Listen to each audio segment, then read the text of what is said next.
Fala, galera. Vamos continuar aí com as aulas de História da Arte, né? Última aulinha aí do compilado de arte antiga que a gente está fazendo. Começamos lá na pré-história, passamos pela arte egípcia, vimos a arte grega, agora nós vamos ver a arte etrusca e a arte romana, ok? Arte romana em foque aí, beleza? Lembrando que qualquer dúvida vocês podem comentar, eu vou estar vendo nos comentários ou me chamem lá no Insta, enfim, o que vocês preferirem, vamos junto, beleza? Bom, então a arte romana, a gente tem que fazer uma introduçãozinha aí para situar vocês, né? Então, ó, a gente vai ter a Roma antiga se desenvolvendo, né? Do politeísmo ao monoteísmo, e lembrando que, como na arte egípcia, quando muda a religião, a arte também muda, tá? Isso é interessante, não só para a religião, tá, gente? Mas é a parte de cultura em geral, né? Quando alguma coisa é muito forte, né, cultural, ela muda numa sociedade, as outras partes da cultura, né, como a arte, por exemplo, elas tendem a mudar também. A gente vai ter um culto à figura masculina, né, isso sobretudo na cidade de Pompeia. A cidade de Pompeia foi aquela que foi devastada pelo vulcão. Não sei se vocês lembram, né, de ter estudado isso em história, mas conforme os pesquisadores, arqueólogos, enfim, foram conseguindo escavar a cidade de Pompeia, eles conseguiram achar não somente os corpos, né, das pessoas mantidos empedrados, né, por causa da lava, mas também as produções artísticas, a maioria preservada, né, por causa também da lava. Então, a gente tem a cidade de Pompeia aí, e na cidade de Pompeia a gente tem essa...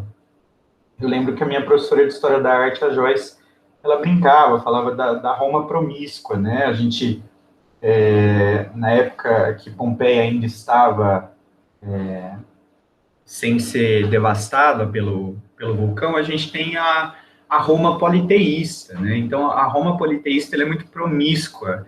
Então, a gente tem esse culto à figura masculina justamente por meio dos elementos fálicos, né? Então, vocês vão ver esculturas de elementos fálicos, pinturas de elementos fálicos, e a, a cultura romana, assim como a cultura grega, era muito liberal nesse sentido, tá? Mas, por outro lado, né, embora na parte sexual fosse muito liberal, a gente tem lá a problematização, né? E as mulheres nas artes? Até agora, a gente viu poucas representações de mulheres, nenhuma artista, né? Até porque a gente não tem assinatura dos artistas até agora, mas a gente vai ver como predominam os homens, né?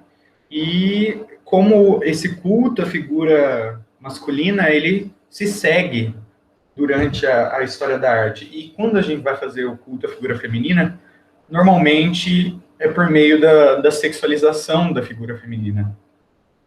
E não só, não da mulher como uma figura política, como acontece com o homem, enfim, essas outras visões, beleza?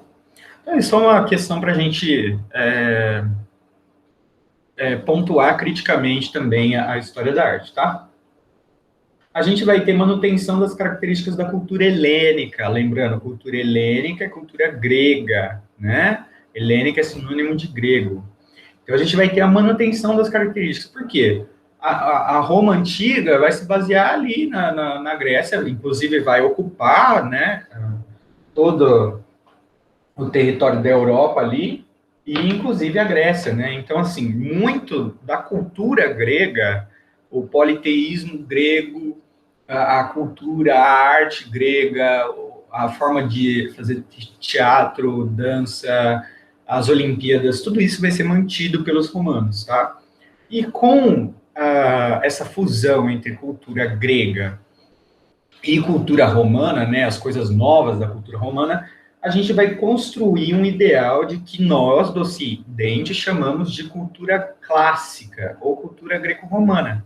E essa cultura clássica, ela vai imperar aí, e foi o que eu falei para vocês na aula de arte grega, ela vai ser retomada várias vezes na história da arte.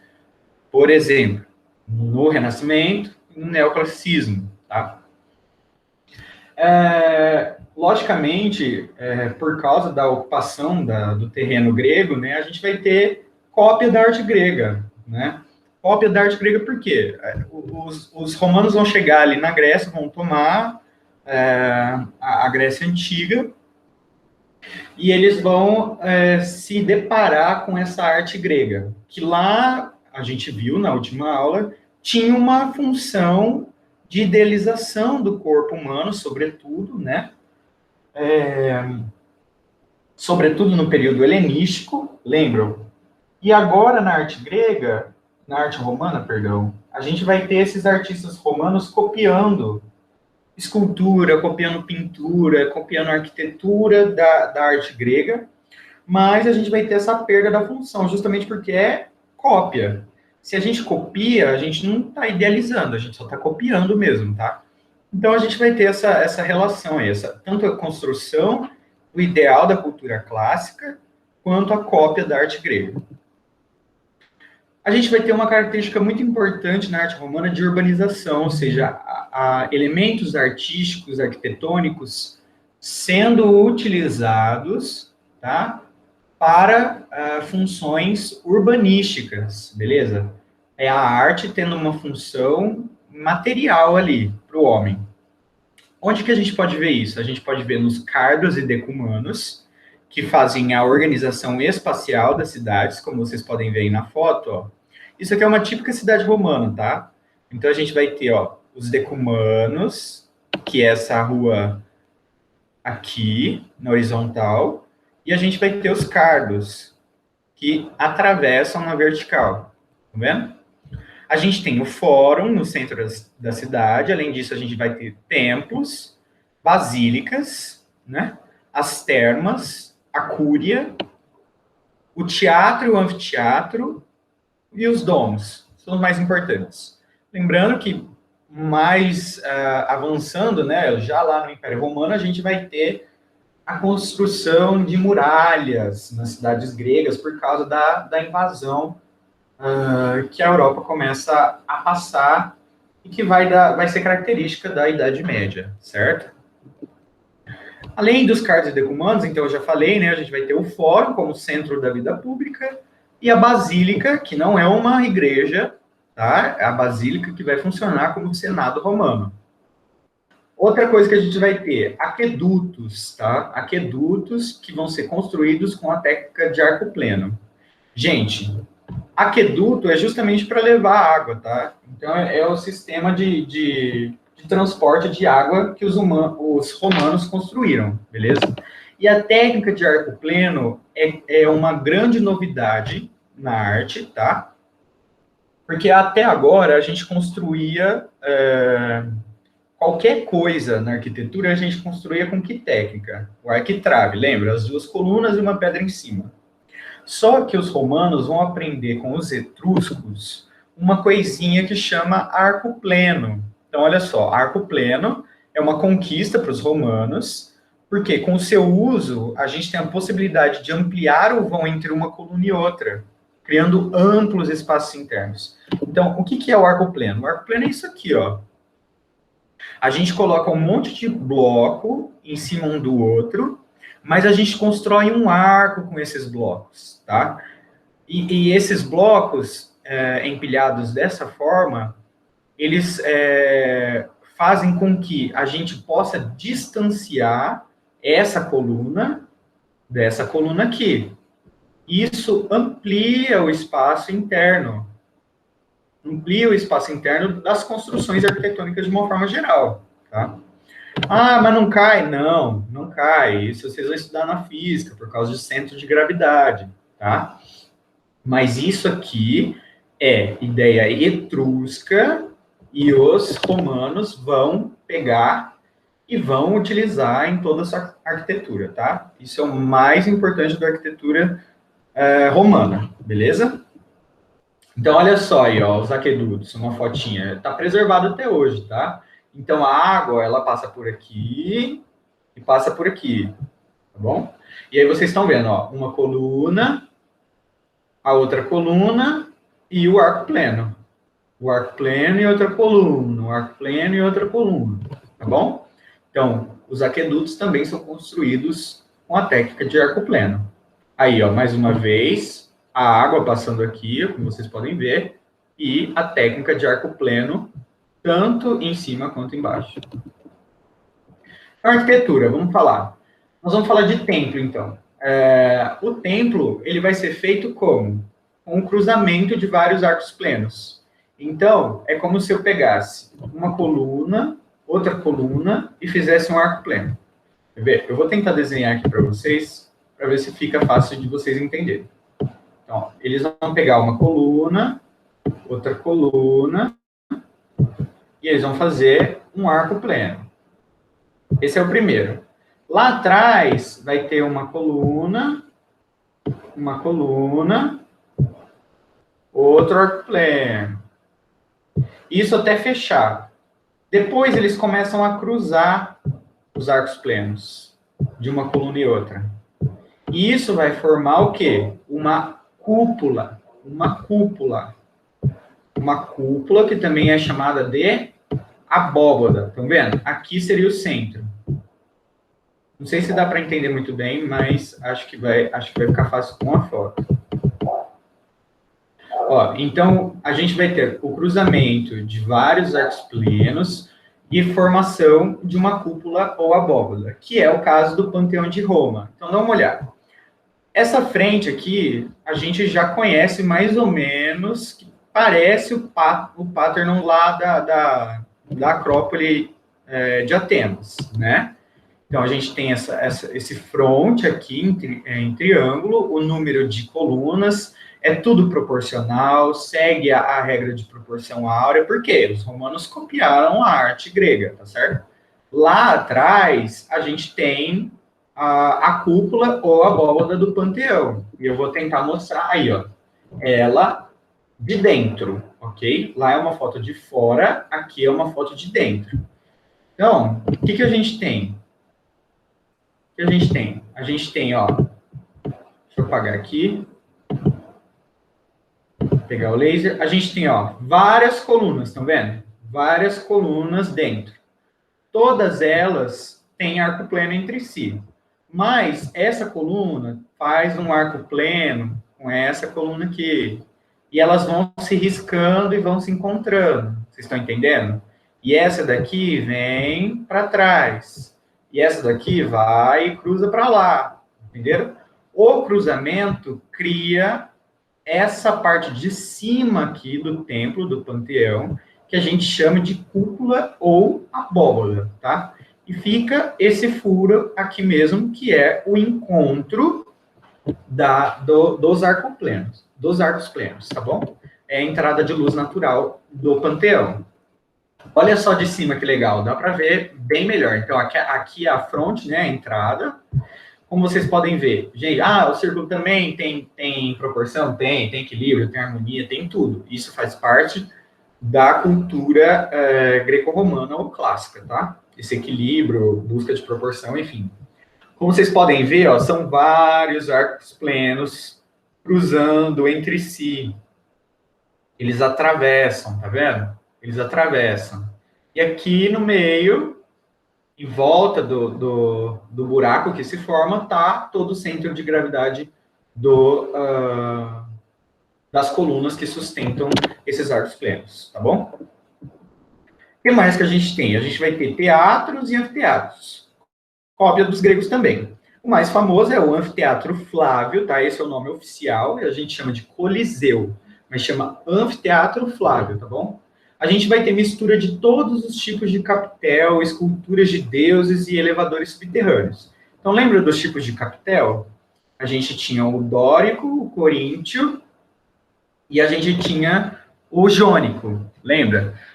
Cada período era um. Aqui, como os romanos copiaram a arte grega, a gente vai ter uma mistura de tudo. E aqui no Anfiteatro Flávio é muito fácil de ver isso. Olha só que legal, ele é todo formado de arcos plenos empilhados, tá vendo? Toda coluna, toda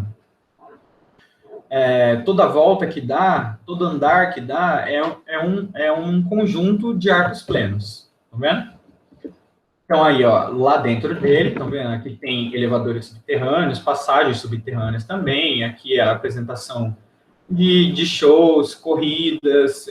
Tinha também aquela questão dos leões comendo as pessoas que eram consideradas cristãs, enfim, toda essa questão.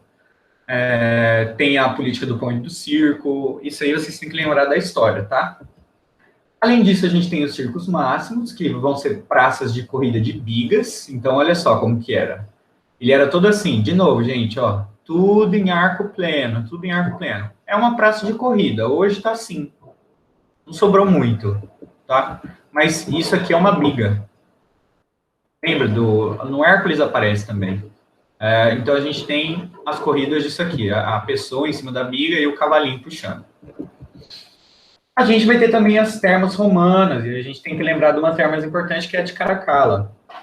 Aí são as ruínas da terma de Caracalla. De novo, gente, olha os arcos plenos aqui, tudo arco pleno, tá? Lembrar das termas de Caracalla, que era um lugar de divertimento, mas também de discussão política dos romanos, e bastante, assim, promiscuidade também.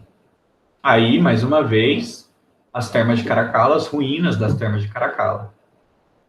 Eram uma termas mesmo, gente. Era piscina, enfim. Aí, ó um desenho de como seria. É como se fosse um clube de hoje em dia. E lembra, ó, tudo arco pleno, ó. Arco pleno, arco pleno, arco pleno, arco pleno. Tá vendo? E lá dentro, majoritariamente homens, tá? Majoritariamente homens, que era quem participava da vida política.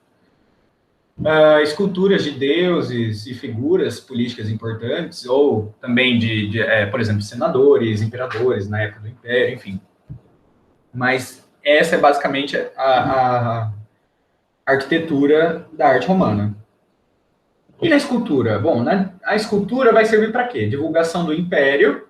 A gente vai também ter algumas cópias de esculturas gregas e também uma arte mais decorativa, né? E para isso a gente faz o quê? A gente faz retratos, que diferente da arte grega, não tem idealização, então ela vai ser mais realista, ela copia mais a realidade. E aí retratos a gente tem de imperadores ou de familiares antepassados. A gente também vai ter bustos, então o busto do imperador, por exemplo, e relevos em vários monumentos, como por exemplo o Arco do Triunfo e colunas triunfais. Vou mostrar para vocês cada um. Ó, isso aí é um retrato, né? É um retrato. Aqui também um busto. Então, ó, podem ver.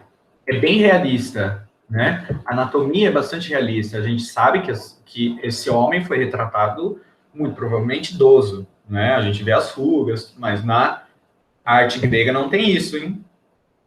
Na arte grega não tem esse realismo. Na arte grega é idealização. Aqui é mais idealizado? Sim. Por quê? Mais tendência a copiar a arte grega, porque é um imperador, é um busto de um imperador, né? Então eu vou fazer ele enrugado. Tem isso também, né, gente? Então aí um busto.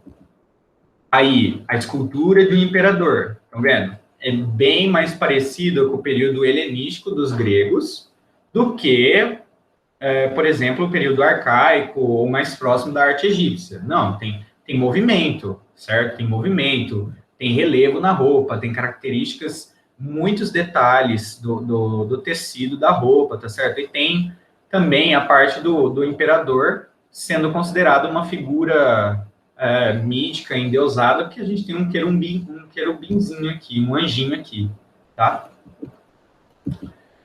Aqui, gente, é uma coluna triunfal. Isso aqui é uma coluna triunfal. E aqui são todos os relevos da coluna. Lá em cima a gente tem uma escultura. As colunas triunfais parecem muitos obeliscos da arte egípcia, tá? Parece muito. Mas aqui a gente chama na arte romana de colunas triunfais.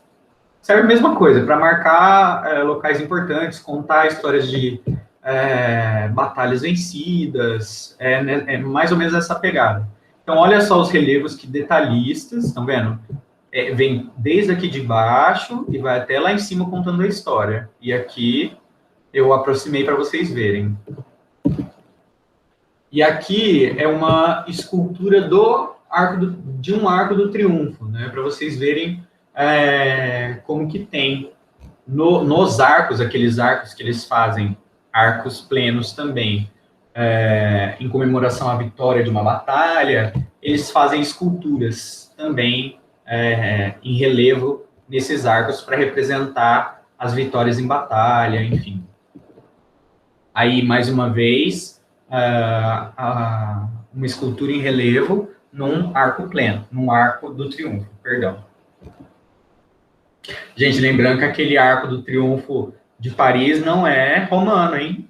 Não é romano, tá? É uma alusão à arte clássica romana, é uma alusão, mas não foi feito no período da Roma Antiga, tá? Foi feito lá século XVIII, XIX. E a pintura? Bom, a pintura a gente vai ter retratos em madeira, só que assim, retratos em madeira, a própria madeira se decompõe em muito pouco tempo, então a gente não tem muito registro disso. Afrescos, mesma coisa. Então, a gente tem afresco na arquitetura, a gente vai ter afrescos de paisagem, de naturezas mortas, de mitologia e cotidiano. A gente sabe tudo isso porque sobrou algumas, mas sobra muito pouco. Então, olha só aí, ó, um afresco. A vida cotidiana, né? A vida cotidiana dos romanos, tá certo? Além disso, a gente tem uma coisa nova, que é o mosaico. Lembra que o Império Romano ele cresceu além da Europa? Quando ele cresce além da Europa, os romanos eles começam a ter contato com os bizantinos. E os bizantinos são os caras que fazem muito mosaico. A arte dos bizantinos é muito mosaico. Então, o mosaico vai começar a influenciar a arte romana. E aí, os romanos vão começar a fazer mosaico como adornos de colunas, paredes e chão. Tá? Então, olha só, um mosaico no chão. Aqui, eu só trouxe essa característica aqui para mostrar para vocês. Tá? Um mosaico de chão, característica da arte bizantina e serviu para influenciar a arte romana. Tá, beleza. Beleza. Arte romana é isso, tá bom? Eu vou falar de uma arte que surgiu no fim do Império Romano e que vai ser totalmente necessária para o desenvolvimento da arte da Idade Média, tá bom? Então, essa arte chama paleocristã ou arte cristã primitiva. Essa arte, ela combina as manifestações artísticas dos primeiros cristãos lá no Império Romano, tá? Então, essa arte, ela tem duas fases. A fase das catacumbas, que são a época das perseguições aos cristãos no Império Romano. Então, eles se escondiam nos túmulos, nas catacumbas romanas, e faziam os rituais para fazer ensinamento, evangelização, e eles utilizavam arte para isso, tá?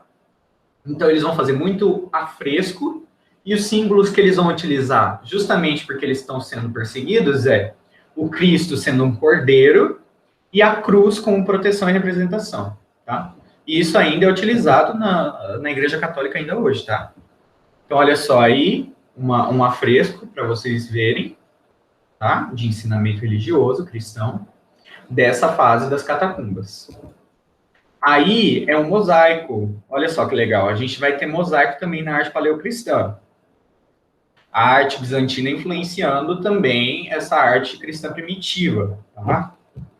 Então, aqui, ó, sempre que tem um carinha com esse círculo em volta da cabeça, e essa mãozinha aqui, com esses dois dedos abaixados, é Jesus, tá? É a representação de Jesus. Ou um cordeirinho, né? É Jesus. Então, aí um mosaico de representação dos primeiros cristãos na fase das catacumbas. Aí, mais um mosaico. Vocês podem ver, passagem bíblica. E a gente vai ter a fase das basílicas, né? A fase das basílicas já é no século IV, quando a gente tem a liberdade de culto assinada pelo imperador Constantino no Edito de Milão, tá? Então, os templos que antes eram politeístas romanos, eles vão virar basílicas cristãs. O que tem nessas basílicas, então? Se a gente só tirou o que era politeísta de dentro e transformou em monoteísta, As basílicas, como construção arquitetônica, elas são as mesmas coisas do templo, elas têm as mesmas coisas. Então, tem arco pleno, telhado de madeira, nave central e lateral, e os mosaicos que vieram da arte bizantina. Então, ó, arco pleno, arcos plenos, nave central é esse corredor centralzão aqui. Lá a gente tem a cúpula ou a abóboda, que é o cruzamento dos arcos plenos. Aqui do lado a gente tem a nave lateral esquerda, aqui do outro lado a nave lateral direita e o telhado de madeira. Como se fosse um templo romano. É um templo romano que virou uma basílica cristã. Aí, ó, o mosaico lá na cúpula de uma basílica cristã. Pode ver Jesus aqui no centro, a representação da cruz, e aqui como se fosse o jardim do Éden, tá? Então é para ensinamento cristão mesmo. Então aqui, a gente só trouxe o meme, né? Arte bizantina, pastilhas, ouro e cara de bunda. Achei muito engraçado. Mas é isso, tá? Arte romana e paleocristã. Próxima aula a gente vai ver arte na Idade Média, ok? Arte na Idade Média, fiquem ligados. Muito obrigado e qualquer dúvida comentem aí.